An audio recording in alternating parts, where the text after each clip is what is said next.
Go ahead, Deb. Good evening. I would like to extend a very warm welcome to our candidates, our viewing audience, and our moderator, Dewana Young Man. My name is Deborah Flagg, and I am the president of the National Coalition of 100 Black Women, Chattanooga Chapter Incorporated, also known as NCBW. Our mission is to advocate on behalf of Black women and girls in the areas of health, education, and economic empowerment. Through our public policy platform, we host, participate, and partner with other nonprofit organizations to provide the community the opportunity to gather, listen, and ask questions, which will aid in making informed decisions at the polls. This is a nonpartisan forum. NCBW does not endorse candidates, nor do we contribute to political campaigns. Our role is to provide a venue where the public can become educated on the candidates' platforms. So again, we welcome you wholeheartedly. So please send your questions to Facebook Live and hold a Facebook Live party as well. So now I will turn it over to our partner, Sandy McCray, co-chair of the Hamilton County Voters Coalition. Sandy? Thank you, President Flagg. As the co-chair of the Hamilton County Voters Coalition, I would like to welcome the candidates and our online audience. It is our pleasure to join with the Chattanooga chapter of the National Coalition of 100 Black Women to present this virtual candidate forum. We invite everyone to follow us on Facebook. Our coalition is also a nonpartisan organization. We do not support any candidate or any political party. We're made up of individuals and of groups from across the county who are dedicated to voter registration, voter education, and voter participation. Our mission is to engage citizens in the civic act of voting and to provide them with information that will let them make informed choices when they vote. We are happy to further that mission by partnering with the Chattanooga chapter of the NCBW to present this candidate forum. And now I'll turn this over to my Hamilton County Voters Coalition co-chair, Audrey Ramsey, who will introduce our moderator. Audrey. Thank you, Sandy, and good evening. And once again, it is my pleasure and my honor to welcome you, our viewers, to the Hamilton County Voters Coalition, and to welcome you, our candidates, to this virtual Candidates Forum 2020. Again, my name is Audrey Ramsey, and I was born and raised here in Chattanooga, Tennessee. I most recently accepted this role as co-chair of the Hamilton County Voters Coalition, and as Sandy pointed out, we are a nonpartisan organization whose mission is also my passion, and that is to educate, register, and engage voters, particularly our younger population. With that said, it is also my pleasure and my honor to introduce to some and present to others our moderator, Ms. Dewana Young Man. Dewana is an award-winning journalist with more than 35 years of experience in news and in public affairs. Before taking on a news management role, Dewana reported and anchored news in Chattanooga for more than a decade and hosted various radio talk shows. Her media experience includes television appearances, debate moderator, national correspondence, MC hosting, and electronic voiceovers. Dewana's voice has been heard on major American networks such as ABC, CBS, NBC, and NRP, the National Public Radio Station, and on the BBC, British Broadcasting Corporation. Her stories have garnered top awards from the Associated Press and the National Association of Black Journalists. Dewana contributes her time and talents to several area organizations, including Zeta Phi Beta Sorority Incorporated, of which she is the current president, and the Links Incorporated. The veteran journalist is currently working for the Public Education Foundation in the College and Career Success Division, where she focuses on working with high school students across Hamilton County. Ms. Young Mann is the founder of DY Media, a multimedia company that provides high-quality publishing and printing, professional voice services, and media consulting. And I give you Ms. Dewana Young, who is also married to Jesse Mann III.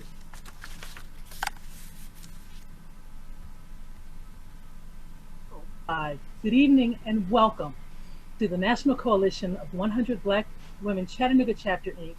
and the Hamilton County Voters Coalition as they bring you their virtual candidate forum. All candidates from the following races on the August 6th ballot were invited to be a part of this event. Those races: the U.S. House of Representatives, Tennessee Senate, Tennessee House of Representatives, Hamilton County School Board, Hamilton County Sessions Court. Tonight, we will hear from candidates seeking the office of U.S. House of Representatives, the Tennessee Senate, the Tennessee House of Representatives, and the Hamilton County School Board. You will get a chance to hear from the individuals who are seeking your vote on August 6th and the following November 3rd general election. First, I will go over the forum rules and the procedures, and once I finish, we will begin. Time limits for all comments will be strictly enforced. In fairness to all candidates and the audience, we ask that these limits be respected. Each candidate will have 2 minutes for opening remarks to introduce themselves. Questions for the forum have been screened, so we ask that the candidates please answer the questions in the time allowed. What time will they have? They will have 1 minute to answer each question, so that we can address as many questions as possible in the time available. Candidates, a timekeeper will ring a bell indicating when you have 30 seconds remaining. The second bell you hear indicates that your time is over. If you are mid-sentence, I will allow you to finish your sentence. All questions will be screened to ensure that questions are applicable to all candidates and not personal in nature. They are addressed to subjects relevant to this forum. And if time permits, the forum will entertain questions from Facebook Live. And also, if time permits, candidates may have 2 minutes each for closing statement. Once again, thank you to everyone, and let the forum begin. It gives me pleasure to introduce to you the 9 candidates we have with us this evening, and I'll be introducing them in alphabetical order. Remember, candidates, you have 2 minutes to introduce yourselves and the race that you are running for. Ms. Joan Farrell.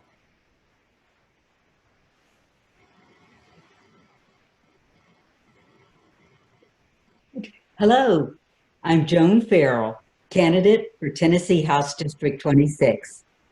I'm originally from Pennsylvania, and my educational background includes a Bachelor of Science in Business Administration from John Carroll in Cleveland and an MBA in Management from Xavier in Cincinnati. My platform is fivefold. I will work to get a living wage for every Tennessean. The $7.25 current minimum wage is unacceptable. People cannot pay for their homes, their utilities, their food and clothing. I will also fight to work to expand the Affordable Care Act and to reintroduce the Medicaid expansion into Tennessee. It was a mistake not to have it, and many rural hospitals have closed as a result. And now with COVID, we are in a dangerous situation. I will work to expand access to higher education. Governor Haslam had his drive to 55, which would be 55% of the people would have an associate's degree. And right now in Hamilton County, we're at 30.5, so we have some work to do. I do think that Tennessee public schools should be fully funded. I oppose vouchers simply because private schools can pick and choose, leaving our most at-risk students in danger. I'm for reproductive rights very strongly, and the recent hijacking of the fetal heart bill passed by the Senate is just unconscionable, and we must not allow back alley butchers to ride hard into Tennessee and to prey on desperate and often poor women killing or maiming them while medical professionals must look on. It's a return to the past, unacceptable. I'm also for vaccine transparency. We are now trying very hard to get a COVID-19 vaccine. And when we do so, it needs to be a safe vaccine. If there are any additives or preservatives, we need to know. We want to have vaccine transparency, just like a food label on our food, which was not there for many years, but now it's very helpful. That's what we need on the vaccines. So thank you so very much. Please vote, and thank you again. Thank you, Ms. Farrell. Our next candidate, Ms. Meg Gorman. Hey, thank you so much for having me this evening. I'm so happy to be here. My name is Meg Gorman. I'm running for Congress here in Tennessee's 3rd District against Republican incumbent Chuck Fleischman.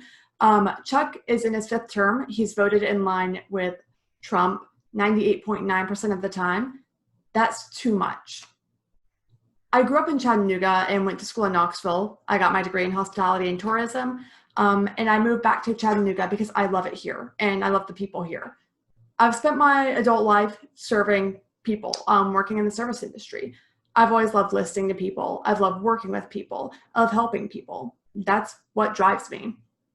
I'm currently an essential employee working full-time in a grocery store. You know, my parents raised me to believe that when you see something wrong, you do what you can to fix it.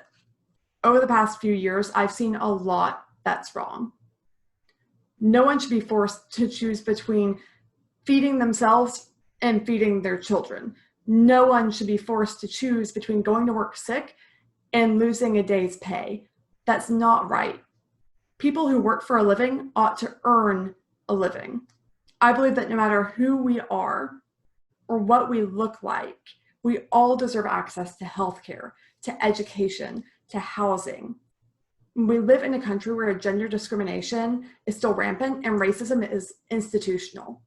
I'm running because I know we can do better and we deserve better, and I'm running because I'm committed to fighting that. Thank you so much.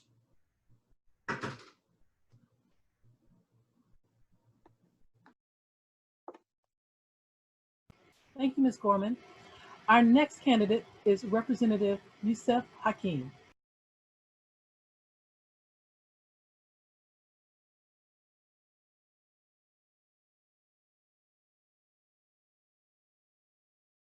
You're on mute, sir. Unmute your mic. Can you hear me? I apologize. I'm State Representative Yusuf Hakeem, running for re-election in the 28th Legislative District. Let me first give praise and thanks to the National Coalition for 100 Black Women Chattanooga chapter and the Hamilton County Voters Coalition for putting this event on. Education is so very much needed in our community, and the importance of voting has to be stressed.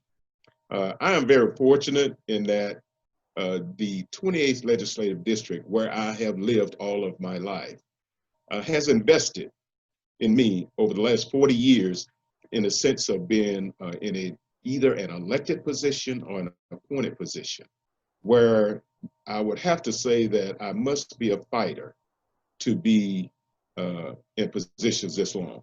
But I know I have to adapt, and the environment that I'm in now in the state legislature, ladies and gentlemen, it can be at times a brawl, but I feel I'm up for it.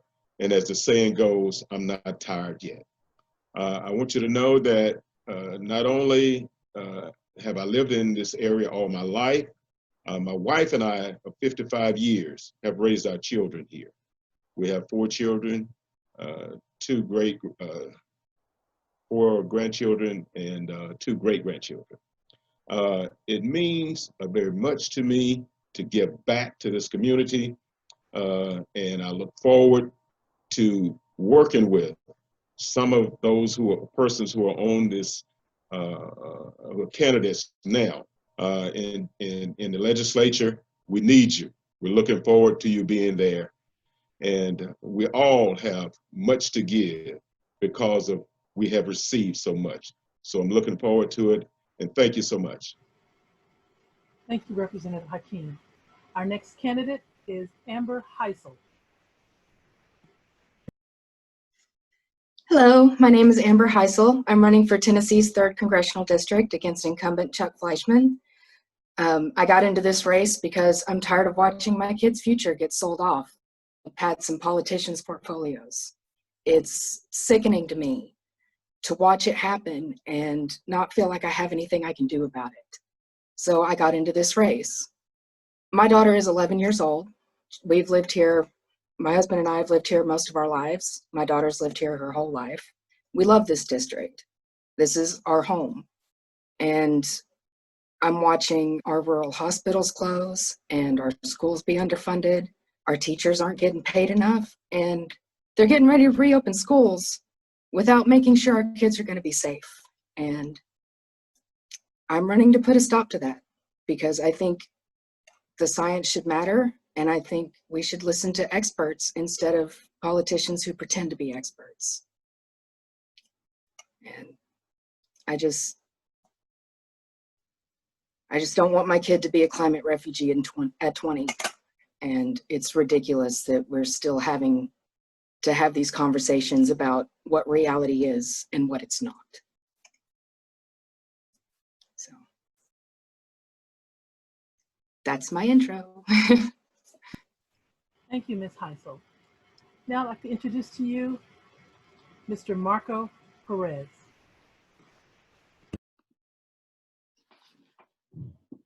Hi, I'm Marco Perez. I'm running for Hamilton County School Board, District 2. District 2 means I would represent Red Bank, Signal Mountain, Mountain Creek, Lupton City, and Stewart Heights. When my wife and I were looking for a place that we would call home and raise our 3 girls, the most important question we had was, where would they go to school? As I would look at different neighborhoods that I really liked and homes that we liked, we would ask the realtor that question, and the answer I got was an answer that I think should concern all of us. We have great private schools in Chattanooga, I was told. Well, for many of us, that's not a sufficient answer. And for us, we wanted a place where we could guarantee great public schools as well. We moved to Signal Mountain, where we have had that opportunity with our daughters. They've all had an incredible education. I still have one going into 9th grade and one going into her senior year. And one of them graduated and went on to an Ivy League school from the public school system. So I believe in the public school system, and I know that the public school system can provide great opportunities for our students. But that's not the case for all our students. Some of our students are being left behind, and our greatest priority is to provide an excellent education to all of our children. A great education will prepare our children for future opportunities and future challenges. And the system is not working optimally until the system is working for everyone. So we as a community shouldn't rest until all of our students have access to an excellent education and until all of our schools are something that we as a community can proudly boast about. We want to bring people to Hamilton County. We want to bring people to our area because of the fact that our education is one of the best in the state. And that's our goal, and that's why I'm running for office this year. Thank you, Mr. Perez. I'd like to now introduce to you Ms. Tiffany Robinson. Thank you. Good evening. I am Tiffany Robinson, and I'm currently the school board member for District 4. And District 4 ranges from Alton Park to Highway 58. It's been the honor of my lifetime to represent the people of District 4 for the last 4 years. And I'm running for re-election because I believe that even though we have made major gains in Hamilton County schools over the last 4 years, we still have so much work to do. And I believe that we are on the right path with a majority of the work that we're doing. And I'm excited to continue seeing that work progress. For the last 4 years, I have been on the board, and I have certainly, myself and my colleagues, we have endured quite challenging situations. from the Woodmore bus tragedy to seeing our school and go from being one of the poorest performing school systems in the state to now being the fastest improving district in the state, all the way to now deciding how we will reopen our schools in the midst of COVID-19. This work has not been, it has not been easy. It has been challenging, but it has been so rewarding because it has been a beautiful opportunity to see the great things that can happen within our inner city schools, and also see the great things that can happen when we have great leadership leading our school system. A little bit about me. I'm a mom of three. I have 3 boys, and they are in our public school system. And I'm also a business owner. And it's been a really great experience to be a connected parent representing my district and being on the school board. And I think that parent voice is so incredibly important to making sure that our school system improves and continues on the right path to becoming equitable for all students. So over the next 4 years, when being reelected for this position, I plan to continue staying connected to the schools in my district and working with the neighborhoods in my district to continue involvement and parental involvement in my schools. I plan to continue holding steadfast to making all of our schools future ready and focusing on future ready initiatives for all students as they graduate our high schools. I also plan to continue focusing on balanced funding for all of our schools from the state level to the county level, as well as fighting for policies that also create equitable opportunities for all students and their families, as well as equitable opportunities for teachers and staff members of Hamilton County Schools. Thank you for having me here tonight, and I look forward to the conversation. Thank you, Ms. Robinson. Our next candidate is Mr. Glenn Scruggs. Good evening. Like you said, my name is Glenn Scruggs, and I'm running for State Senate District 10. I'd like to thank NCBW for holding this event, hosting this event, for bringing us all together, even if it's just virtually. I think it's really important for community members and potential voters to hear from the people that are running for elected office. There's a lot of things going on across our country and across our community, and people need to hear where we stand on those issues.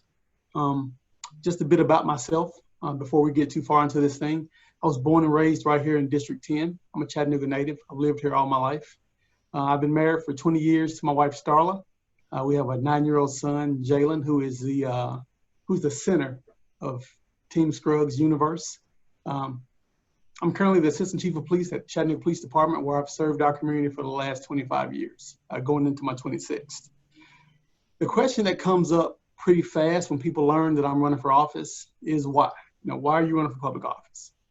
And for me, that answer is pretty simple and pretty straightforward. I'm running for office for the exact same reasons that I joined the police department 25 years ago, to serve the people. Anyone who knows me will tell you that I'm a people person, and I've always been drawn to public service. Working in the state Senate is just an extension of that public service. I think that's a great place to start to get Tennesseans moving forward, and not just forward for some of us, but forward for all of us. Like everyone here on the panel, I look forward to the conversation tonight, and thanks again for inviting me to the forum. Thank you, Mr. Scruggs.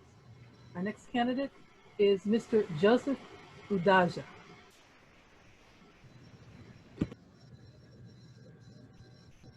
Thank you. My name again is Joseph Udaja, and I want to thank you, the National Coalition of Black Women and the Hamilton County Voter Registration Group. Thank you for this opportunity. Again, my name is Joseph Udaja, and I'm a married man. My wife and I, we have 2 children that we're raising in Chattanooga, and also I had 2 children from a previous marriage who are also in Tennessee. They are not here, but they went to school here in Tennessee. Now they are in college outside the state. We have been in this area for more than 4 years now. We have lived in other states before we came here. And then when we came here, we found that this is the type of place that we've been looking for that is ideal for raising our young children. We have 2 young children, 8 and 6 years, in the elementary school. And that is one of the reasons why education is one of the key areas that brought me to this position to run for the state representative for District 30. Education, I believe, is the foundation for success, and it's the foundation for most things that one could be in life. That education could be formal, it could be informal. And so for me, having gone through the public education system and having also observed people gone through non-traditional education, I do believe that every child should have opportunity to get some kind of education. And the public school system is the way to go because many people cannot afford the private school. So I support the public school strongly. I also came with a very strong background in medical practice. I'm a clinical pharmacist by training. I worked in the industry. I work in the pharmaceutical industry. I work in the clinic. And in all these, I learned the importance of healthcare. And when I look at Tennessee, I am aware of the data on the health of people in Tennessee, and there is a lot of opportunity to improve. That is why I support the HCA. I believe that it should be in place. I also support the opportunity to have jobs that will give people something that they will work on without having to go to another state, because home is always where the heart is. And I believe that people in this district should be able to find the job that they need to support their family. Thank you. I hope to answer more questions with time.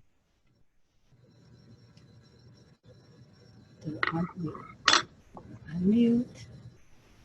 Unmute.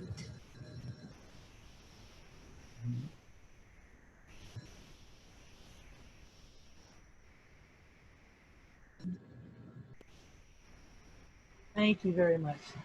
Technology, don't you love it? All right, our next candidate I'd like to introduce to you is Mr. Stephen Vickers. Hello. And yeah, as you said, my name's Stephen Vickers. A little bit about myself. I'm running for the District 1 Hamilton County School Board, which covers Allen Elementary, Soddy Daisy High School, Sequoia Vocational School, Sequoia High School, the Soddy Daisy Middle School, Daisy Elementary, Soddy Daisy Middle School, North Hamilton, and Sell Creek High School and Middle School. So I want to be a fair representative of those districts, schools. My goal is to better the education, maintaining that we have a unified approach to all of our school system. We have to be, we not only work for our district, but we also work for our county education system. Parts of that, and as people may know, I'm running against the 16-year incumbent to the position. I took this challenge because I saw that, you know, we need that representation to flourish and to have a voice from the community, a voice for the teachers, and a voice for the students to look at the facilities, to look at the technology infrastructure, and to be able to make moves and changes when needed, and to work with all board members. Part of my background, I come from a twofold background. I am a data scientist, data analyst, and what that means is I crunch numbers all day long. I look at tracks and trends to forecast what sells and how revenue is generated. On the other side, I am a mediator. I have a master's degree from Lipscomb University in conflict management. There where I specialize in education. Education has some of the most conflict that we've seen in any, whether it be in the business industry, whether it be in the schools, anywhere. Schools have some of the largest conflict that we have to overcome. My ability to work well with everyone to find the fair balance, the middle ground that we can bring together and get things accomplished. That is why I'm running for the District 1 School Board here in Hamilton County. Thank you.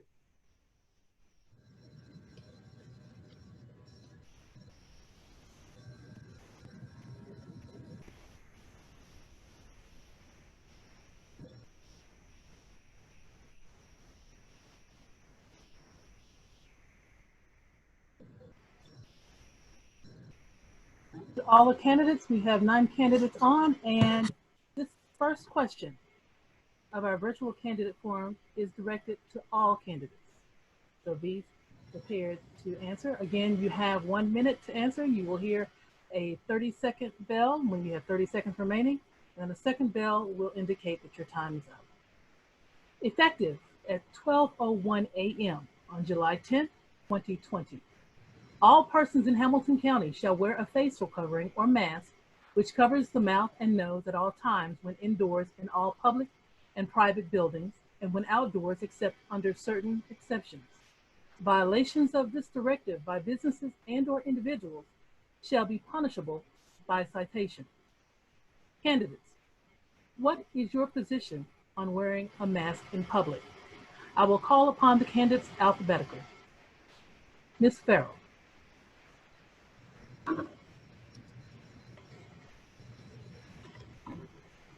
Hello. This is a very difficult question. It is unfortunate that we've come to this juncture so close to the voting next week. And also, I feel it will have an impact on the businesses and on just the people. I do think that there is a wide variety of responses. Some people want to wear a mask. Some people do not. I would have preferred that it be a matter of courtesy and charity instead of the current situation. I am do not want it to be politicized as it has been. That is unfortunate. It does seem to be effective in reducing the contagion. I am concerned, though, that there are some people, I have actually spoken to people. Thank you. Thank you, Ms. Farrell. Ms. Gorman. Yes, as an essential worker, I greatly appreciate people who take it upon themselves to wear masks without anyone asking. I personally wear one when I go out anywhere at all. I bring one with me even when I go to walk my dog in case I happen to be near someone else. To me, this is about the greater good. This is about working together collectively. While I wish that we could rely on people to do that as a courtesy without it being a mandate, as Joan suggested, people have shown us over and over and over again that they are unwilling to do that. And so I think that this is necessary. I fully support it, and I'm actually very excited to be able to go to my job and not feel that I risk my life more than I have to. Thank you. Thank you. Mr. Hakeem. All right. Thank you very much. I guess my perspective is that's the least we can do is to wear a mask. I think we all have to be, that piece about our neighbor doing unto others. When we wear masks, we're not only preventing ourselves from maybe infecting someone else, but vice versa. And we all have rights. But if you take your rights and say you don't want to wear a mask, do not create an environment that would be harmful to not only myself, but other people in our community. And I would say, yes, I believe the science. And we are in a time where we have to accept the reality of the situation that we're in. And if we're going to do it, we're going to have to do it together. As was stated earlier, we have to, if at all possible, take the politics out of it and believe the science. Thank you, Mr. Hakeem. Ms. Heisel.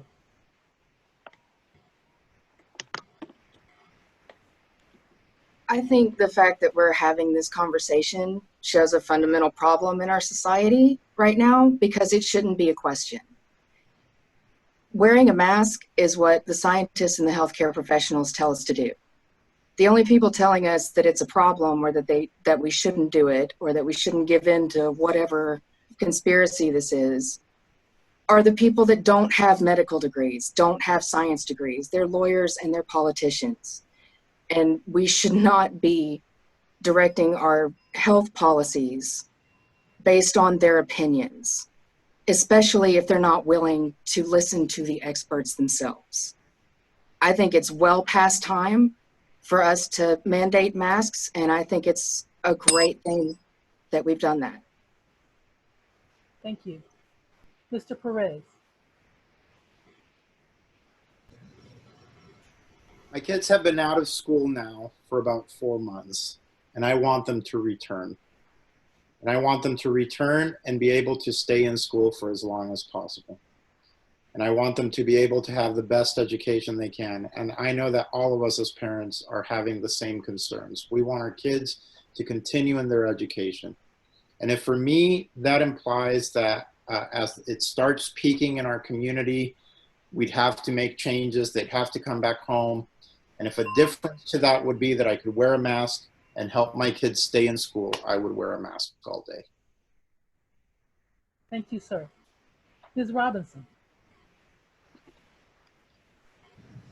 Yes, and I'm sorry, it says that it will not let me start my video.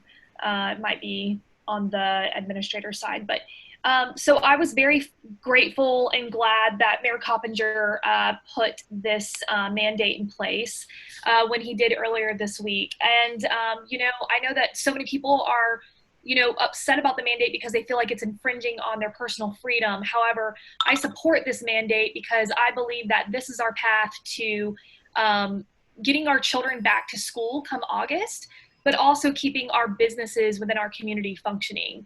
I too agree with so many of the candidates in this forum that masks are our best way at this moment to slow the increase of cases. And when I think about the health of our community, not only the physical health, but also the financial health, that leads to making sure that children can return to school in August so that parents can go to work or, you know, continue their needs and their lives as they need to. And so that also includes keeping our economy healthy as well. So I support this mandate. And like I said, I'm grateful to Mayor Coppinger for being brave enough to put it in place. Thank you. Mr. Scruggs. This one's a pretty easy one for me. I wholeheartedly support the mandate. You know, I wear about 30 pounds of clothes, extra clothes every day for my job, for my day job. I wear a bulletproof vest, it's pretty uncomfortable. And I do that to make myself safe. And so if it's a matter of me wearing a mask to make the public feel safer, to make the public actually safer, so I won't spread some virus that I could have picked up at a call or interacting with some other citizen who may have been positive, I think that's the least that I could do. I would encourage everyone to do the same. The science has proven that it works. Thank you. Mr. Udaja. Yes, thank you. Hello? Yes.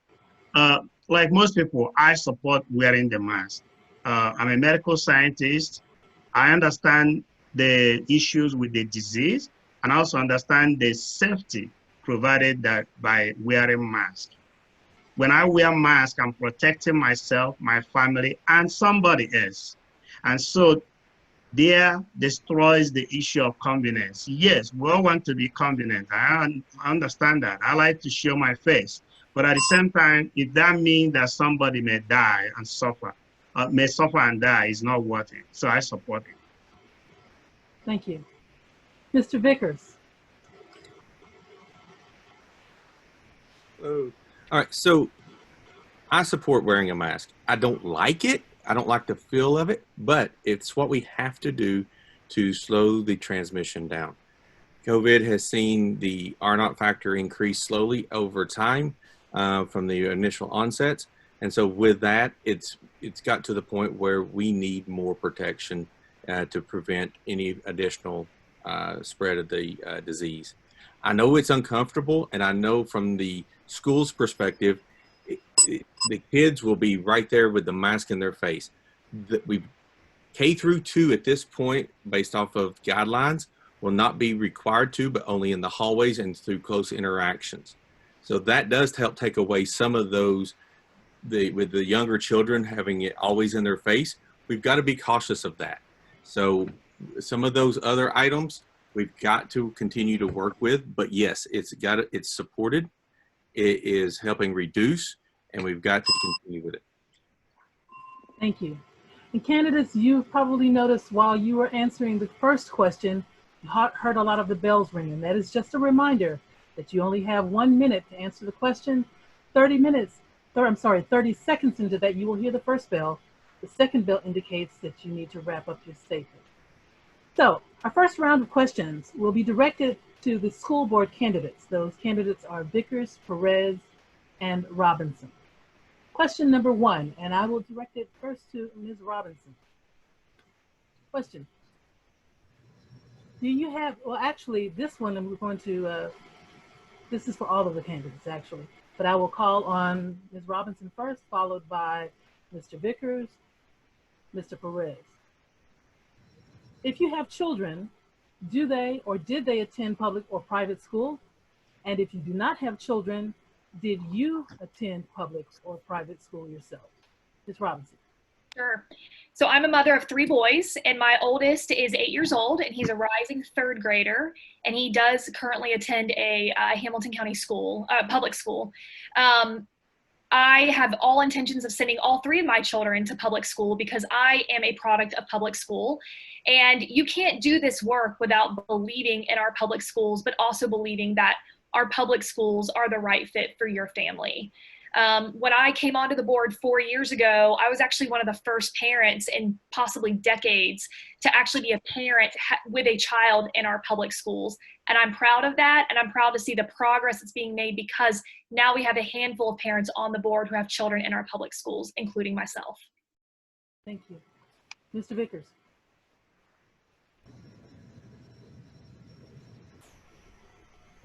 Am I there? There we are. Okay. It was a little delayed. My bad. So yes, I have a 13-year-old son that attends a public school, will continue to attend a public school. My daughter graduated from a public school and just last year, not this COVID year, but the year before that.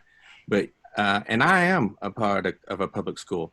I attended public school right here in my hometown, from elementary school, middle school, right back then, junior high. That'll date me a little bit, but and then high school.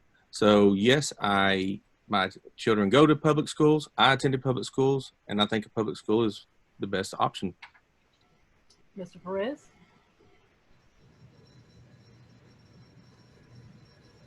I'm personally invested in the decisions that I make on the board of directors. My daughters go to public school right now, and my wife is a public school teacher. So whatever decision I would make on the board is a decision that would immediately impact my own children and would immediately impact my wife. So for me, I have very much in mind the fact that everything that I'm doing is directly related to my family and has a very, very direct impact in them. As far as my daughters, I have one who is a rising senior this year, and we have questions about what that will mean this year for students who are dealing with returning to school in this pandemic, and for her and what it will mean for her future. For my youngest, she's a freshman, a rising freshman, and I as well at Signal Mountain Middle and High School. And as well, we're looking forward to seeing how she can continue with some of her activities that she loves at the school while she's still a student. So for us, it's very much a very personal and very real endeavor to pursue this opportunity. Well, keeping Mr. Perez's mic open, just go to the next question that's directed towards school board candidates.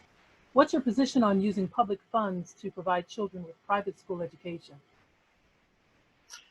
I think we're already struggling with our funding in our public schools, and I don't think we need to be directing any of our current funds to other resources. I will fight for our students to have as much funding as we can provide within a balanced budget, fiscally responsible, making sure there's as little bit of waste.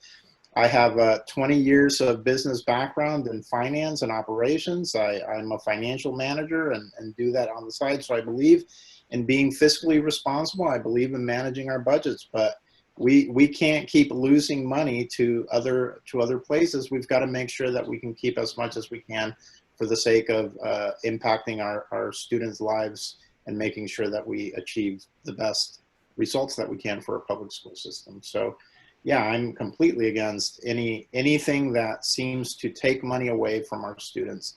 I'm gonna fight against on the school board for sure. Same question to Ms. Robinson, please.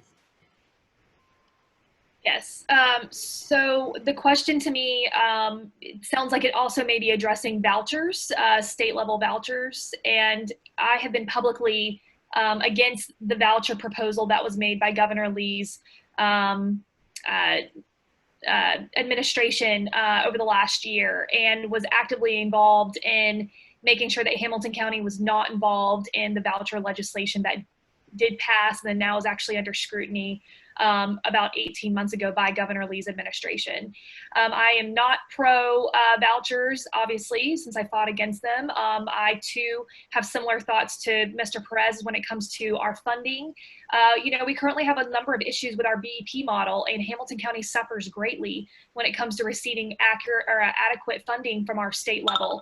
And to take money out of our public school system and direct it to private schools is the wrong thing to do to taxpayers. It's the wrong thing to do to students and to teachers and to the public school system as a whole. So I am absolutely against taking funds away from our public schools to our private schools, especially through the voucher system. Thank you. And Mr. Vickers. So I'm going to piggyback just off of what Mr. Perez and Ms. Robinson said. Hamilton County, we have to monitor and be physically responsible for the tax dollars that's received through the county education system, for the county education system. We can't be going around handing out funds for someone else's choice as they move through and decide if they decide to send their kids to a private school. Those funds need to be maintained and within the county. Right now, we don't know what we don't know, because with COVID, it's put a damper on tax revenues and some of our the funding that's associated. So how do we know what we're going to have? That if we continue, or if the idea for vouchers continue, then that's money and revenue that is going to be taken away from the public education system. We've got to be fiscally responsible. We have to. Though if you choose to go to a private school, then you are aware of the cost that's associated with that. That should be left up to the individual's choice on that. But leave the funds where they are within the county so that public education continues to strive. Public education, just as we see, and I think Mrs. Robinson commented, this the fastest growing district in scores in the state of Tennessee. We've got to continue to push. So, as I said, I'm against. Thank you. We're going to keep you up, Mr. Vickers, to lead into our third question. Wanting to know, what is your position on having police officers in schools? If you favor school resource officers, how do you see their roles in the school? I wholeheartedly favor school resource officers in the schools. Let me give you a story. Officer Winters. Yeah, a quick story. Officer Winters, he's the school resource officer for Sadie Daisy Middle School. He gets to know the kids better than anyone that I've ever seen. He is out there with every kid. During softball, he coaches. During baseball, he coaches. He coaches with us. He's there all the time. What I learned from him was he has that inside knowledge of everything going on in the school, from the good, the bad, and the real ugly. Right? So he has that connection with the kids that I've not seen in a long time. That he's bridging the gap. He's getting in there with the students, getting the trust built, and then able to make those bonds, make those connections. I see him at ball tournaments. I mean, we're always playing baseball or basketball. We see him at events outside of school. He has bridged those gaps. That's just a personal story. That's why I support officers in school, and I think it is a wonderful process that we've got going. Thank you. Mr. Perez.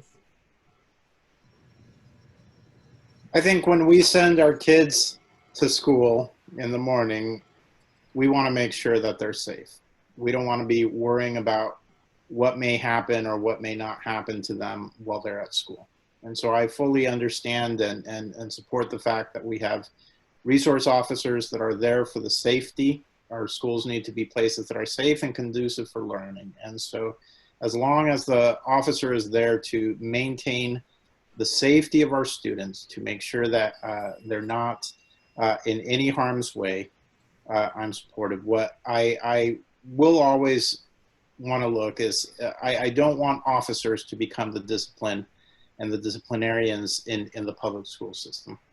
As Mr. Vickers suggested, I think officers can help bridge the gap between the community and law enforcement and build positive relationships and help enhance the perception of the community to the rest of our public servants. And so I think the relationship needs to be positive, but they're there as well to protect our children against any harm that may come to the school. Ms. Robinson. I am also pro having SROs in our schools, and I've learned a lot about their role over the last 4 years while serving on the school board. You know, the teachers and principals that I have in my schools that I represent and that I've gotten to know quite well highly value the SRO position within their school. They find the relationship that their SRO builds with the students to be a trustworthy relationship, a relationship that builds bonds and really begins to, you know, and for some relationships becomes a mentorship opportunity for some students. So I have experienced positive elements of the SRO relationship within our schools. I think what's really important to talk about, though, is the safety factor of our schools. So for the last year, the school board has been working pretty hard on making sure that all of our school facilities are safe and up to parent standards and expectations. The last thing that we need is for a tragedy to happen in Hamilton County like what we've seen across the country with school shootings or other incidents of intruders coming into our schools. We recently hired a safety officer who is training our SOOs to be safety compliant and to be very on top of what it looks like to keep a school safe. And really, on top of that, you know, really it goes back to, you know, the role that these SROs play with our students directly, building trust with them, and the fact that our principals highly value them. All right. Keeping Ms. Robinson on the screen, let's go to question number 4. What is your position, Ms. Robinson, on arming teachers? Wow, that's a really hot topic. I am not pro arming our teachers in our classroom. As a mother of 3 children, I would never send my child to a school where their teacher is armed. I think that even though safety measure, I actually believe that it is counterproductive and it will create an unsafe environment in our schools. More importantly, though, even beyond what a parent thinks, what do our teachers think? And the resounding feedback that I have received from teachers on this topic is that they have no desire to carry a gun and act as the protector of students while also teaching and guiding our students academically. That is quite the burden to add to a professional in a classroom setting, to ask them to be armed and know how to shoot or to potentially, you know, take care of an intruder coming in. Instead, our teachers need safety resources, safety training, and they need to be shown what to do in a situation if there were to be an intruder. Let our teachers focus on academics. Let our students focus on learning. It's the right thing to do, and it's the best thing that we can do for our classrooms. Thank you. Mr. Perez. Our teachers are there to teach. Our teachers are there to serve our students. Our teachers are there to ensure that the educational process of our schools continues. The fact that we're discussing arming teachers means that we've got something broken within the infrastructure of the school and that there's a gap in the safety outside of the teacher's realm. That's not the teacher's job to fix. That's ours as a school board and as a school system, if I'm on the board. I want to make sure that the teachers have the resources they need in order to teach. And I do want to make sure that they understand that they're safe within the classroom so that they're not having to think about protecting our students. As Ms. Robinson said, we need to make sure that we have the training for safety, for protection for all of our students and for our teachers, that they have the drills and the experience to know what to do. But the last thing I want is for a teacher to have to make a decision about pulling out a weapon and potentially harming somebody who's harming students because that's kind of a new role. They're there to teach and they're there to educate our children, and I want them to be able to focus on that. Thank you. And Mr. Vickers. So I concur with Mrs. Robinson and Mr. Perez. Teachers are there to educate. Students are there to learn. That's just like the previous question, the SROs. SROs are there to be that first line of defense until everyone else arrives in a hostile situation. We need to allow the teachers the opportunity to teach, and training. I've been witness to some of the intruder drills. Been there at the school when they occurred, and the teacher's responsibility is to get her children or his children into a safe area. That's the extent. Arming teachers, no. Teachers are there to teach. Students are there to learn. And I go back to it again, and I know I may sound repetitive, but that is the SRO. I fully support the SROs being in the schools for that purpose. Let's continue what we've got. Thank you. Thank you.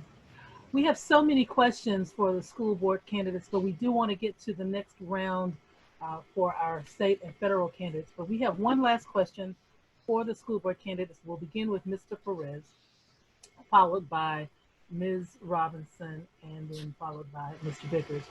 So the question is, what are your thoughts about ensuring African-American history as an equal component to the K-12 civic curriculum?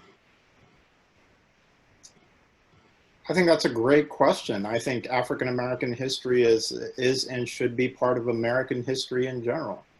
We need to ensure that all of us understand the history of every one of our people within the country. And I fully believe that part of a sound and well-rounded education is an understanding of every one of our different people's reality and needs. And for far too long, perhaps, we've dismissed some of history that's unique to some of our different groups within our nation. And so we need to make sure that we are highlighting and sharing the truths about each one of our groups. So I think it's a great opportunity to educate our students regarding their neighbors, regarding people that they interact with daily, and understanding some of the background and reality of each of our students. Thank you. Go ahead, Ms. Robinson. I absolutely support this as well, and this was actually a topic that I that I discussed with someone even 4 years ago whenever I ran for this position. And I do believe that this is a academic point that we need to be very intentionally placing within our classrooms for a number of reasons, so that our African American students can absolutely know their history and can be fully exposed to the knowledge of what took place in our society that has massively impacted them, but also so that our white and Hispanic students and really children of all races have access to this knowledge, so that we can begin to really create a great environment for all students. I do want to point out that our Chief Equity Officer has been working on this for the last 2 years and has made some movement within our schools with having this curriculum in place, but absolutely there is always room for improvement, especially around the topic of Black history. And Mr. Vickers. There we go. Still trying to get used to the buttons. My apologies.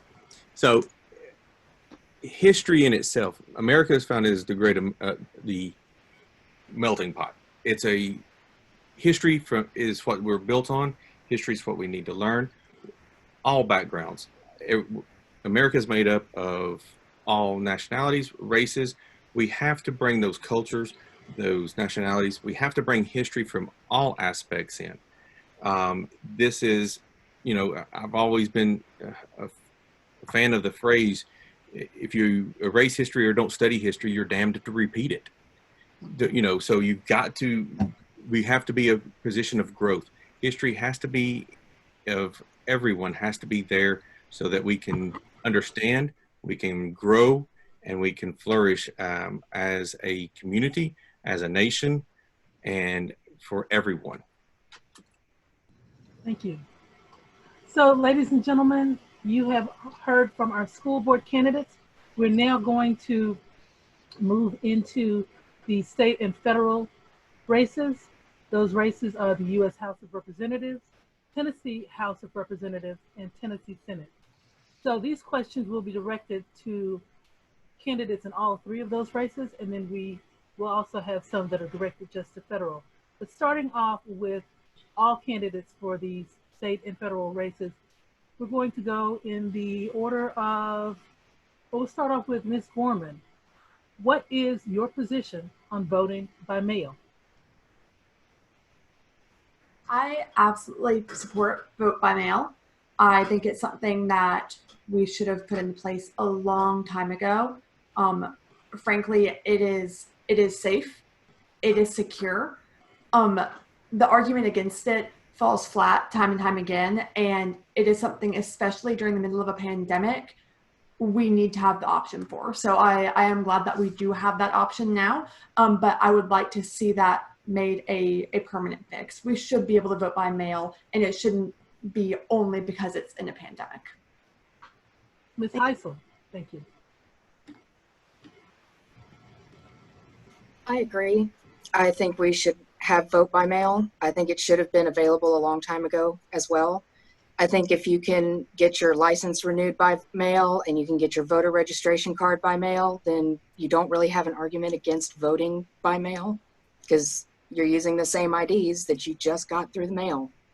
It's a ridiculous argument, and I think we'd see more participation from the voting bloc if we did have a vote by mail system across the board. Ms. Farrell. Yes, I love voting by mail. It's an idea whose time has come. The state of Washington used it. There was something happened there that they had to use it, and they were delighted. It was cheap, it was easy, they got a lot of response, and they, instead of just doing it for that one emergency time, they instituted it for all the time, and that's what we need to do. And what it will do is help in voter suppression, because people who cannot easily get to the polls, for instance, they may need public transportation. They won't. It make it so easy. It will be at the person's convenience. It's easy, accurate, and cheaper. I don't think we have calculated very well how expensive running an election can be in terms of the Board of Elections. So I think it will be a big cost saver, and I'm all for it. Yay, yay. Thank you. Thank you. Representative Hakeem.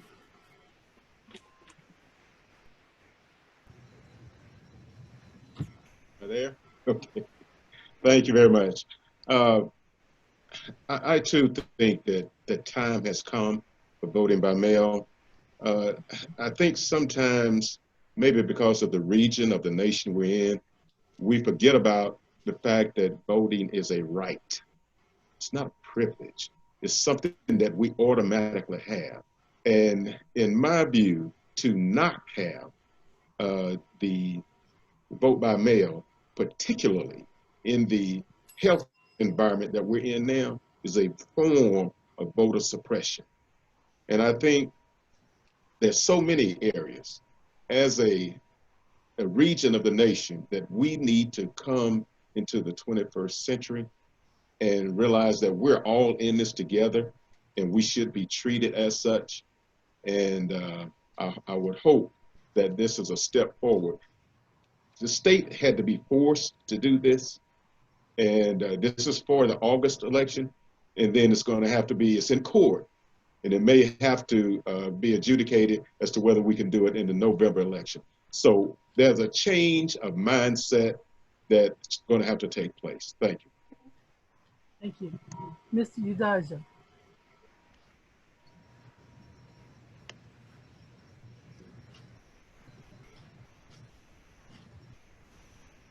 Do you have Mr. Udaja still on the call? Hello? There you Hello? are. Thank you. Sorry. Yes, Okay, no problem. sorry. Yeah. Yes, I support voting by mail. I think it's unfortunate that we have to politicize this situation. And the fact that we have to go to court in some states, including Tennessee, is really very unfortunate. It should be there. It should have been there. Every way to make voting easy should be something that we emphasize. I think that people, those who do not support mail or other ways of voting, have some motive, and that motive is simple: to obstruct some people. That is wrong, and we should discourage those and fight against those. So I strongly support voting by mail. We get checked by mail. We do license by mail. So why can't we allow people to vote by mail as long as they provide the necessary information and they can be verified? So I will fight for it and I support it. Thank you. Mr. Scruggs.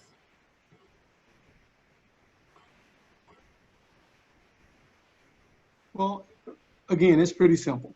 If the goal is to make voting easier, if the goal is to make more citizens able to participate in the process, it's insane not to consider a mail-in ballot. If it's good enough for the armed services, you know, if it's good enough for our president to vote by mail, there's not a strong argument against it. If you add on top of that the current health crisis that we're going through as a country, heck, globally, there is no argument against the mail-in ballot. It's been proven to be secure for years. Washington State has done it, as it's already been pointed out, for years. It's the way we should be going. And if we want to include everyone in the process, every citizen in the process, voting by mail should be a right. Thank you. Keeping Mr. Scruggs' mic open for the next question. And this question will be directed to all of the candidates we've heard from just a few minutes ago. What is your position on restoring voting rights to felons who have served their sentences? Okay, that's another one that's pretty simple for me. If we live in a society that considers itself restorative, if we believe in the redemption that we always preach about, there is no sound argument for disallowing folks who've served their time, who've served their debt to society, to re-enter fully, to become whole. And so I'm all for restoring folks' voting rights once they've served their sentences and they're back in society. Thank you. Directing, and this is for our technical support, we're going to be hearing next from Gorman, then Heisel, then Farrell. Ms. Gorman? Yes, much like Glenn said, I absolutely support restoring those rights. I think that is also part of that rehabilitation, is being able to truly be a member of that society, being able to vote, being able to have a voice, and not losing a right when you're still under that government. So absolutely, I absolutely support restoring those rights. Ms. Heisel? I also support restoring voting rights for felons. I think it's kind of pointless for us to give them a sentence, them serve the sentence for the crime, and then still be punished for it afterwards. That doesn't make any sense, and that's not a just society. I think once you've served your time, you should have all of your voting rights restored, and you should also have help for employment and housing, because that's another problem we don't talk about with people coming out of jail that don't have anywhere to go. I think there's a lot more that we can do, and we're absolutely not there yet.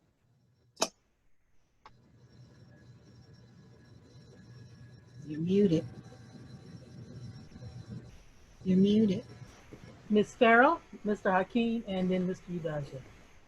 Everyone has done so well. I don't think I can top anyone, but I agree wholeheartedly that when you've paid your due to society, that you need to be reinstated fully. And that's it. Thank you.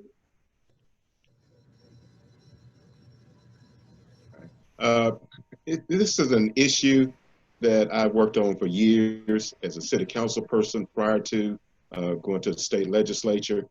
And again, in my view, It's mindsets that we have to deal with, regional mindsets. And as was said earlier, people have paid their debt to society, though we're putting obstacles in their way to keep them from becoming fully reintegrated into the community.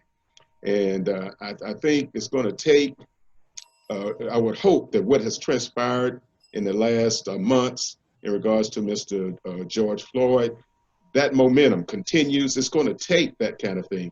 We have a roadblock in the state of Tennessee in regards to issues dealing with criminal justice reform. The governor is striving to do some things, but in the legislature itself, ladies and gentlemen, there's work to be done. Thank you.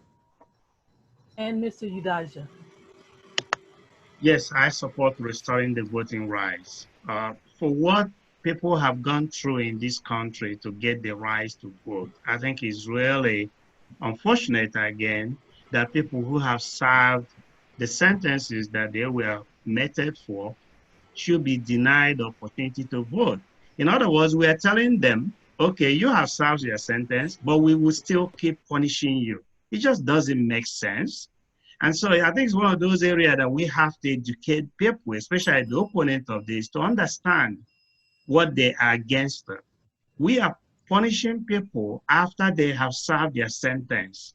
That is morally wrong. And so I strongly support restoring the voting rights for felons, and also support really putting out some education to educate people, especially the opponents, to understand how this is not helping the society by preventing these people to vote. It doesn't. Mr. Udaja, we'll keep your mic open because Sure. we're going to our next question. What does the term defund the police mean to you? Defund the police, I think it's one of those terms that people use, and then the opponents took it the wrong way. For me, defund the police doesn't mean don't have police. What it means is to look at the budget for the police and say, okay, how about other services that could support the activities of the police? Why not take some of the money from there, from the police budget, and put in some of those programs, for example, social programs that could go and educate people so that the crime rate will be smaller. Put some of those money in people who will monitor the activities of police. I think that for me, police is very important, okay? We need the police. But at the same time, I think we have to understand that when the police does wrong and there is no way to monitor the activity, the whole society suffers.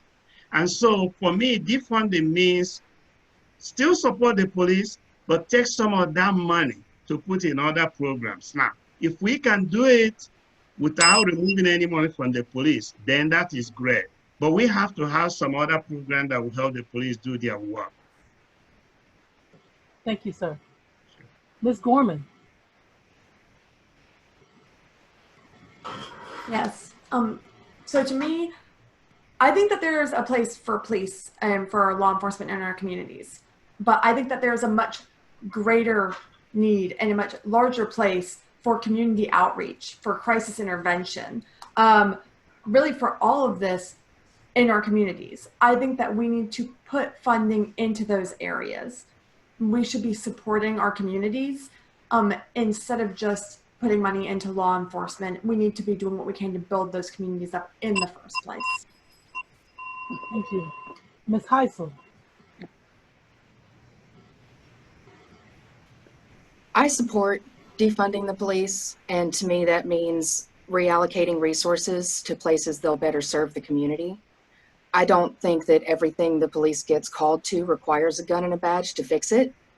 And I think we've taken advantage of them, and that's allowed law enforcement agencies to take advantage of their communities because it separates them from them. It becomes just a bunch of calls for ridiculous reasons. My dog's lost, McDonald's didn't cook my fries fast enough. You know, police get called for all kinds of ridiculous reasons, and we don't need that. We need social workers. We need people who know how to handle drug addictions. We don't need guns for every call. Thank you. Well, Let's hear from someone who takes a lot of those calls. Mr. Scruggs. So it probably won't surprise anyone on this call that I'm not a proponent of defunding the police. I think we need to address some of the societal ills that have already been spoken of. We need to look at the entire budget. You know, it's really, I think it's a fraudulent argument to say to fix one, you have to take money away from this one other. I think we look at the entire budget as a whole and we find funding for the programs that need funding. You need police in the community, but you also need services. I think we can walk and chew gum at the same time. Thank you. Ms. Farrell.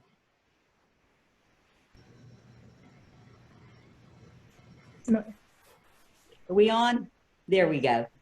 I do support defunding, but it does not mean to take away all the money from the police or to abolish the police. What it really means is that, and I agree with the others, that many of the calls into police are not necessarily police matters. And it occurs to me that some sort of triage idea in which if it's apparent from the onset that it is not a police matter, that social workers could perhaps be called in the case of a homeless person, or mental health counselors called in the case of drug addiction. So I'm not sure how it would actually play out, but we do need to bring in other resources and lift the burden off of the police on matters that really are outside their scope in a certain sense, and that they have been dragged into because our society has become so complex. Thank you so much. Thank you. Representative Hakeem. Thank you, ma'am. I have to concur, I think, very much with Mr. Scruggs. And, you know, I also think that police, when we talk about defunding, one reason I think that people say that is because of some of the actions that are taken by police when in the community. Again, I think that funding, we should look at what is needed within that department. But I'm also looking at the fact that what we call balanced budgets and people issues are going unaddressed in our state. And it does bother me, and I've expressed it, when we have $1 billion in our rainy day fund, we're getting billions of dollars from the federal government during this crisis, but we have people who are sick, or the working poor. Things are not being addressed. So just to take away from the police department is not going to get us where we want to go. Thank you. Thank you. Our next question for our candidates: what are your thoughts about citizen review panels? And we can actually go back to Mr. Hakeem, and then from Mr. Hakeem to Mr. Udaja, followed by Ms. Gorman. In my view, they are necessary. And here again, here in the city of Chattanooga, we have worked while I was on the city council to get a review committee or board. But the problem was it did not have subpoena power. And so in the makeup of that body, I think when you have a number of officers on that board, there's a tendency to defer to persons in those positions of leadership. So yes, I support it. I think it needs more teeth, and I think it needs to be more community-based, meaning people from the community, as opposed to persons in government, in particular, police department. Thank you. Mr. Udaja. Hello, sorry. Okay. Hello? Okay. Yes. Okay, I'm here. Okay, sorry, my video is not coming, but you can hear me, right? We can see you too. Go right ahead. Okay, good. Yes, I support the sentencing review board. Like Mr. Hakeem said, I also do support having more people from the community who are not associated with the system. And I mean here, the system mean like the police, the prison, and all those people. We may have them, but they shouldn't really overwhelm the team, because then it doesn't really make sense. We know already what most of them will say. So we need that. We need people from the community, in fact, people who may not even know much about the sentencing process, to be there so that they look at it in a more objective and fair way. That's what I will support. Thank you. Ms. Gorman, then Ms. Heisel, and then Mr. Scruggs. I support having these independent boards that represent the community and that are of members of the community. I think that's hugely important. I think that it's also important that those boards have the ability to then go up the chain and report their misfindings, including any additional acts outside of just investigations, but any routine offenses, any routine concerns that are brought up about certain officers. So I would say just to take that a step further and really empower the communities to be able to stand up and have a voice in those situations. Okay. Ms. Heisel? I think it's important for anything that affects people's lives to have a third party watching it and reviewing it and making sure that due process was followed and served and the sentence was just. I think we should have that for multiple problems that we have in this country, but I do definitely support it for sentence review. And Mr. Scruggs. So this is, again, these are great questions, but I am for citizen review boards. I say it all the time, police as an agency, police as an industry rather, we derive our power from the people. In order for those people to trust us, we have to be transparent. People have to see how the sausage is made, for lack of a better term. Review boards will serve that purpose. No solid police leader is going to be afraid of. So I'm not afraid of accountability, and no one in my industry should be. So I'm all for it. I can't recall. Did we hear from Ms. Farrell on this question about citizen review panels? I definitely agree that a citizen review panel is needed. I'm from the business world, and we use the phrase arm's length transaction. When the fox is guarding the hen house, that's not an arm's length transaction. We need, as the others have stated, an impartial group who can see with new eyes. I think when you're in this situation, I think that there's an inherent bias. So yes, I believe it's necessary, and I hope it would be a deterrent to some of this horrific behavior that we have seen lately. Thank you. Thank you. Ladies and gentlemen, we have had a lot of questions that have come in, and one of them is directed toward the U.S. House of Representative candidates. Those would be Ms. Gorman and Ms. Heisel. And the question is, what would you do as a junior House member, and what committees would you like to serve on if elected? So let's hear from Ms. Heisel first, and then Ms. Gorman. That's a great question. I'm honestly not sure what committees I would try to serve on. As someone who doesn't have political experience, I feel like saying that I would be this committee or that committee or whatnot is a bit premature. I'm not a politician. I'm a mom from Chattanooga. So I would try to feel out the job as I got there and find where my strengths were and where I would best be suited. Ms. Gorman? You know, I've actually talked to a few people about this, and what it always comes back to is the Ways and Means Committee really sets the tone for a lot of other committees, for a lot of projects, for a lot of legislation, for really what gets funding, where the money goes, and what's being done. And so while there might be some that I find to be a little bit more personally interesting, I feel like that is one where a lot of change could be made, a lot of change could happen. And so that's one that really interests me. because I think that's where we need to get in order to make a lot of change. Okay, thank you.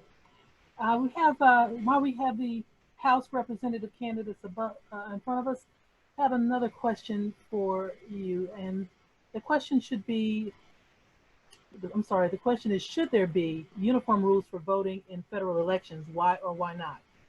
Let's hear from Ms. Gorman again, please. I'm sorry, you said why should there be uniform rules for voting in federal elections? Why or why not? Uniform rules just across the board? Yes, as far as federal elections are concerned. Yeah, I mean, I think, like people have said before, with voting is a right. I think any time we are enforcing anything that is going to oppress certain groups, that is going to silence certain voices, I think those need to be looked at very, very carefully. So as far as voting in any election, I think that we need to do what is right in order to make sure that people are able to exercise their right to vote. And Ms. Heisen. I think it is important to have uniform rules across the board as far as federal elections go, because the minute you have different rules somewhere else, it's not an equal system anymore. Now you've got barriers in one place that you didn't have in another. And if it's a truly equal system, then it shouldn't be that way. So yes, I absolutely support uniform rules for federal voting across the board. Ladies and gentlemen, we have so many more questions, but we don't have as much time to answer them. But we would like to utilize the last bit of time that we do have to hear from our candidates, all of them, one more time. And so I will go in reverse order alphabetically, and we will give each candidate 2 minutes for a closing statement. So going alphabetically in reverse, let's hear from Mr. Stephen Vickers. And all candidates, if you would just go ahead and turn your cameras on. Are we good to go, or? Yes, you go right ahead, sir. All right. Well, I'd like to say thank you to the forum, everyone watching, for the opportunity to provide my run for District 1 School Board here in Hamilton County. This has been a unique and very interesting opportunity as I've been in the campaign now for a couple of months. Learned a lot, still learning each and every day. I'm dedicated to the community, I'm dedicated to the teachers, and I'm dedicated to the students to make this district and this county the continued fastest growing in the state of Tennessee. Outside of that, thank you very much, and I will pass it on to the next. Thank you again. And the next would be Mr. Joseph Udaga.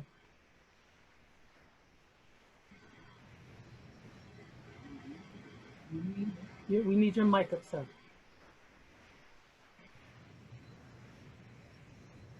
Thank you. Hello, sorry.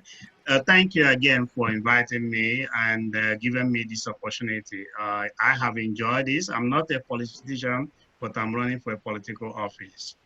And that has been really very interesting to me. And for the past 2 months, I've enjoyed it. And I know there's a lot ahead. I'm running because I have been in the medical field, in the managed care, in the pharmaceutical industry, in the academic world. And in all these areas, I have seen people suffer when they shouldn't. I have seen people die when they shouldn't. I have seen people who need simple education to know the right thing to do, and they didn't get that education. I have seen the public school where teachers are begging, asking me to buy pen and pencil for the students. That shouldn't be. These are things that we can do. I have seen the community where people pack and go. I have also moved because there was no job in the community. That is a loss to a community. We cannot continue to do those things. So I'm running to contribute to how some of this will change, because I know I can get them done. I'm very good at working with people from different backgrounds. And so whether you're Democrat or Republican, the key and the question I will always ask is, what is good for the people? And if the answer is that A is good for the people, then let's work on that instead of what is good for me as a politician or what is good for you as a politician. Because at the end of the day, this is for the people. And so for my community, the district 30 that I will be serving, I want to assure them that when I'm there, I'm going to fight, just like I fought in the academia, I fought in the managed care industry, I fought in the pharmaceutical industry, and in all these cases is to make sure that the right thing is done for the people who receive the services. Thank you again. Thank you. Mr. Glenn Scruggs. Again, I'd like to thank NCBW for inviting me to this forum. My goal as a state senator is pretty straightforward, it's pretty simple. It's to move Tennessee forward, and not forward for some of us, but forward for all of us. If you think that's a good idea, I ask that you vote for me in the upcoming election. I'd also ask that you support my campaign. Every dollar that you invest into this campaign keeps us in the fight. If you'd like to learn more about my campaign or about me as a person, please follow me at glennforsenate.com. Again, thanks for NCBW for inviting us, and I look forward to another round. Mrs. Tiffany Robinson. Thank you for having me. This has been a great discussion, and I've enjoyed hearing so much from the great candidates that are part of this forum. It's been an honor to serve for the last 4 years and represent the people of District 4. Truly an honor, and I'm excited to be running again, and I'm excited to assume that role again for another 4 years as the school board member for that district. You know, over the last 4 years, I've been a part of seeing our district become the fastest improving district in the state of Tennessee. I've been a part of creating a balanced budget each year from serving on the board and making sure that our fiduciary responsibility is being played out and that we are spending our money accurately within our schools. Seeing our strategy as a district go from being focused on academics that were not focused on what happens with our talent post high school, but now to being a future ready strategy for all students. Focus on our lowest performing schools through our state partnership. And many of those schools are within District 4. And it's been an honor to work with the state in that regard. And then of course, seeing open enrollment become a real possibility for the parents of Hamilton County so that they may send their child to the school that's the right fit for them. Over the next 4 years though, I plan to continue to push for teacher pay increase and staff pay increase. I plan to continue to push for a safe and efficient operations and facilities for all students in all schools. And then of course, keeping great leadership and strong leadership within our district and moving our school system forward. So I appreciate the time to share the work that I plan to do over the next 4 years. And please learn more about me at tiffanyrobinson.org. Thank you. Thank you. Mr. Marco Perez. Thank you as well, NCBW, for the invitation. Thank you, Hamilton County Voters Coalition as well for having me here.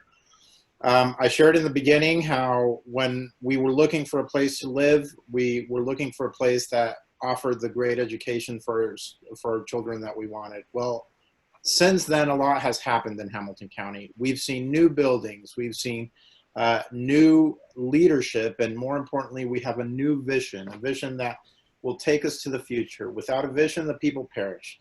And we have an opportunity ahead of us to really build what we want. And we've seen results, and that's what we want to see at the end of the day. We've seen that 45 of our schools are level 5 growth schools. We've seen that 32 of our schools became reward schools. In other words, we're heading in the right direction. We've had the best graduation rates in years. So we're going the way we need to be going. And my concern and my reason for running is because I want us to continue on that path. I think in the next year that comes, we're going to see some challenges that will be unique to the realities that we're living right now. And we cannot go back. We cannot lower our resolve. We cannot lose our momentum, and we cannot hurt the education of our children in that process. There are those who reminisce about the good old days, and we've got to remember that the good old days weren't good for everybody. There's a lot of people who were left out of the opportunities and the possibilities. And our goal here in Hamilton County is to make sure that every one of our students has a great opportunity for an excellent education, regardless of where they live. I'm thankful for some of the changes so that our students can go to magnet schools, they can go to open enrollment schools, and they can go to future ready institutes that will prepare them for their college and their career. And our goal as a community is to have citizens that are well prepared, well educated, and that give back to the community through their leadership and their skills. So I'm excited for what we're doing. I'm excited for where we're heading.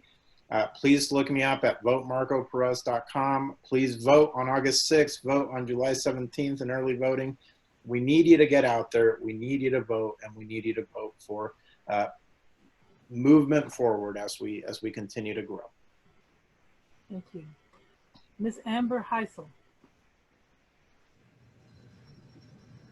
I think we have a lot of challenges in this country, and we're not going to solve them on an hour-and-a-half call with the candidates.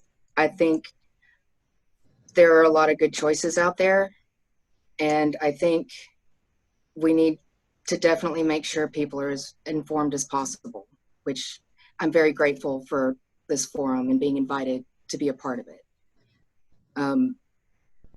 Our current leadership is not leading, they're taking. That's not the same thing. Leaders don't just take and take and take and take. They have to give something back. And our leaders haven't done that. They've put our kids in jeopardy. They've stripped our schools and our hospitals. And it has to stop, and it has to change. People want to argue about different types of systems that we use: capitalism, communism, socialism, whatever. None of those were created within the last 200 years. We don't have anything that works for now. And I think the argument shouldn't be how do we fix the system and how do we fix the problems. It's how do we create a system that works for the world we have now, instead of trying to fit our problems into these solutions that don't work.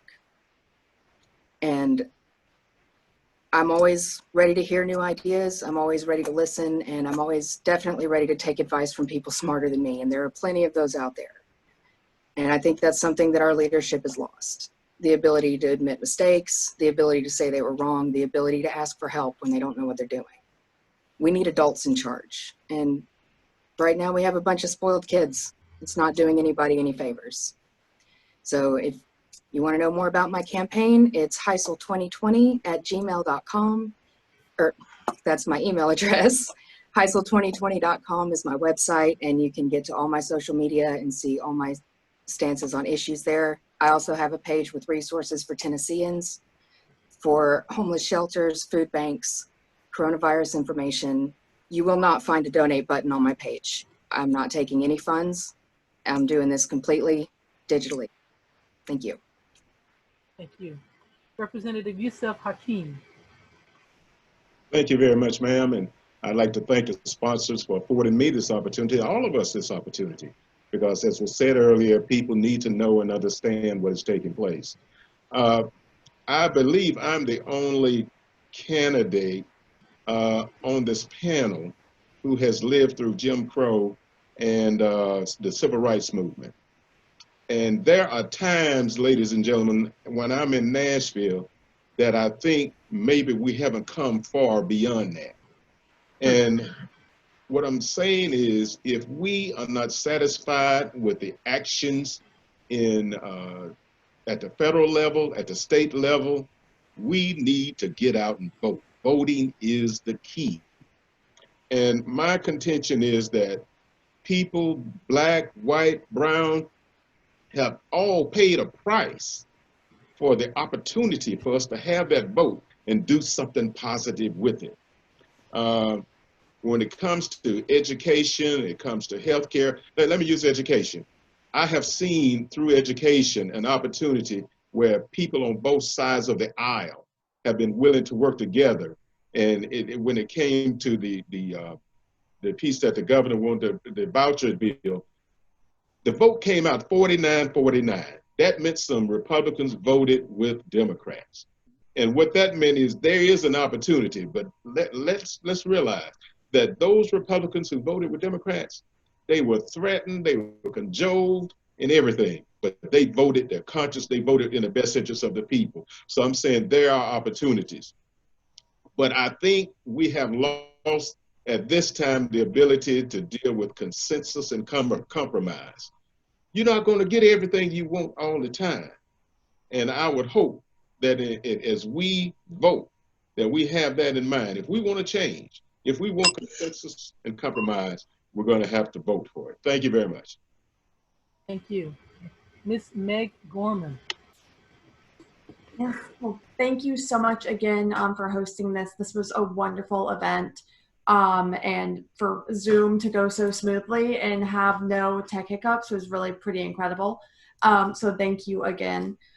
You know, I'm really happy to be here. I think that our district deserves real representation. No matter who we are, where we come from, what we look like, we deserve real representation by someone who cares, by someone who will listen, by someone who is accessible, by someone who is eager to hear from their constituents. Right now, we're not getting that.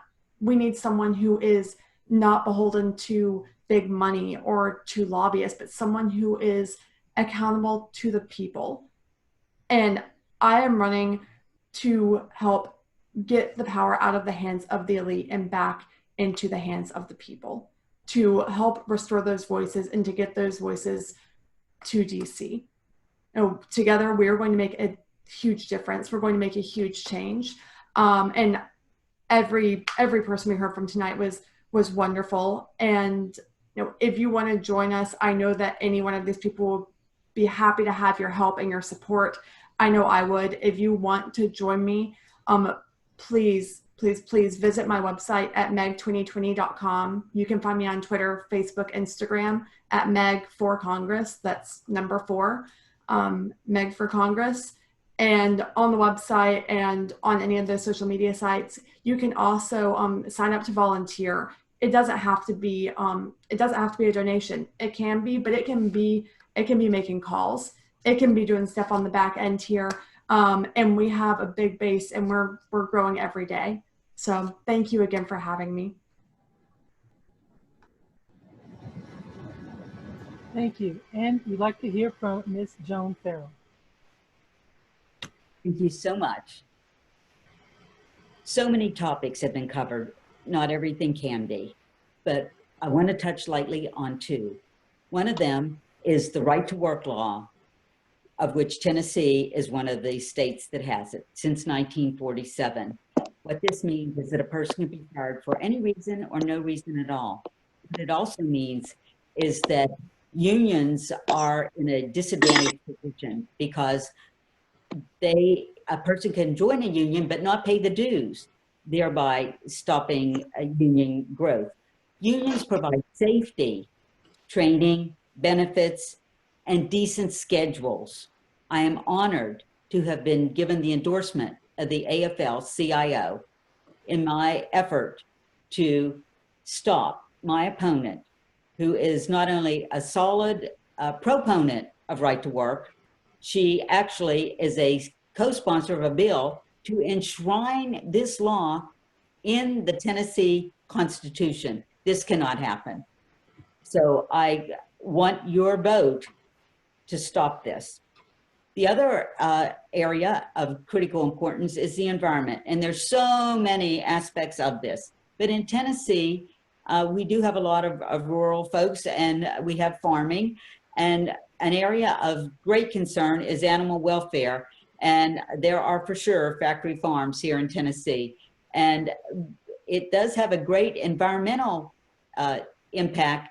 The runoff from some of these farms enters the waterways. So we need to pay more attention to this. I don't think we haven't scratched the surface, but we need to.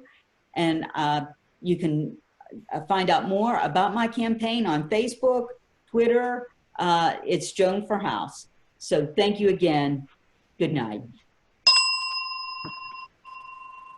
Thank you to all the candidates who were on our virtual candidate forum this evening. and to Facebook Live audience, and to the members of the National Coalition of Black Women Chattanooga Chapter and the Hamilton County Voters Coalition. It has certainly been an honor and a pleasure to serve as your moderator for this evening. I now introduce you to Tina Fielder Gibson, Public Policy Chair for the National Coalition of 100 Black Women Chattanooga Chapter 8, who will close out this evening's event. Good evening, everyone. I am Tina Fielder Gibson, Public Policy Chair for the 100 Black Women Chattanooga Chapter Incorporated. I would like to thank the following people for assisting with the forum tonight. Our wonderful moderator, Dewana Young Man, our timekeepers, Ruthie Herford and Carol O'Neill, question screeners, Patricia Shackelford Gray and Jerry Sutton, and our technical guru, Chris Palmer. This forum couldn't have been possible without the participation of our candidates. Thank you so much. And last but not least, thank our Facebook Live audience for viewing tonight. Please exercise your right to vote. Early voting begins Friday, July 17th through Saturday, August 1st. Absentee ballot request deadline is Thursday, July 30th.